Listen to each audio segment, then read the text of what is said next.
autoimmune disease ay isang kondisyon kung saan ang immune system ng katawan na dapat sana'y pananggalaban sa sakit ay siya mismong umaatake sa sariling mga selula at organs. Sa Pilipinas, bagamat walang iisang national registry para sa lahat ng autoimmune diseases, tinatayong milyon-milyong Pilipino ang kasalukuyan nabubuhay na may ganitong kondisyon. Batay sa mga ulat ng mga ospital at medical societies, kapansin-pansin ang pagtaas ng mga kaso mula 2020 hanggang 2025, lalo na matapos sa pandemya ng COVID-19. Ayon sa datos ng Department of Health, tinatayang may mahigit 8 milyon ng mga Pilipino ang apektado ng iba't ibang autoimmune condition tulad ng lupus, rheumatoid arthritis at iba pa. Isang pagtaas ng tinatayang 15% sa nakalipas na 5 taon kumpara sa mga nakaraang dekada. Sa mga milyong-milyong kaso na iyon, halos kalahatan ang hindi nahalatang may ganitong sakit dahil sa mga hindi tiyak o kapansin-pansin na mga sintomas. Ayon sa mga eksperto, ilan sa pagkalahatang palatandaan ng autoimmune disease ay ang mga sumusunod: matinding pagkakapagod kahit sapat ang pahinga, paulit-ulit na lagnat ng walang malinaw na dahilan, pananakit at paninigas ng kasukasuan at kalamnan, mamamaga ng mukha, kamay, paa o iba't ibang bahagi ng katawan, pagbabago sa balat tulad ng rashes, pamumula o pangangati, biglang pagbabago sa timbang at iba pa. Wala pa ding iisang tiyak na dahilan kung bakit nagkakaroon ng autoimmune disease ang isang tao.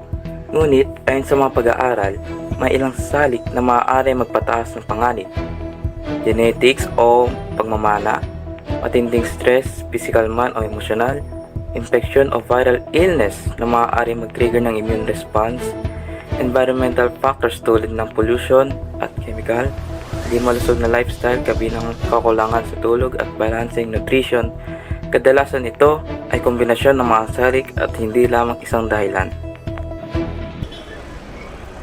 Nandito tayo sa Navotas City upang kausapin natin si Daniela, isang estudyante sa GAPSI na nakaranas ng nephrotic syndrome, ang sakit kung saan ang katawan niya ay inaatake ang kanyang espesipikong selula ng kanyang kidneys. Record button. Ever since I started getting this disease, I feel like I'm different than anyone else. Ever wonder why? Like, every time I try to catch up with others, I just scared because it also affected my mental health. Like, I can function properly, and then it makes me wonder if my life would be better if I was not sick. Si Lord una akong nag-message sa kanya. Bigyan niya ng himala, pagalingin niya agad ang aking anak.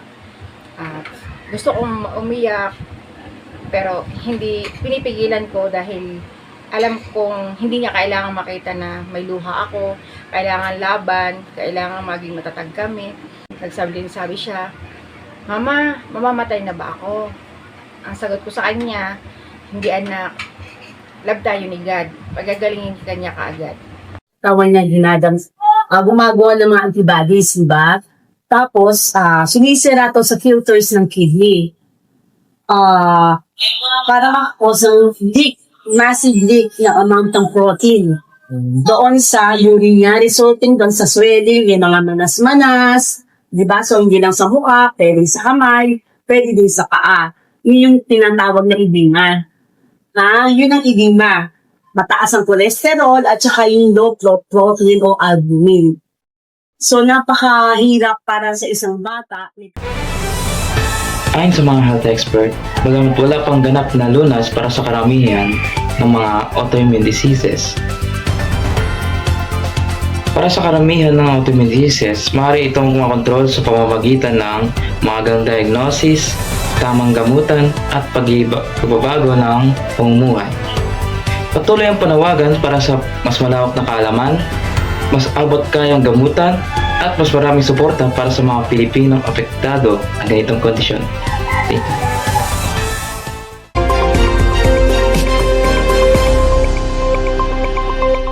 Audio Jungle.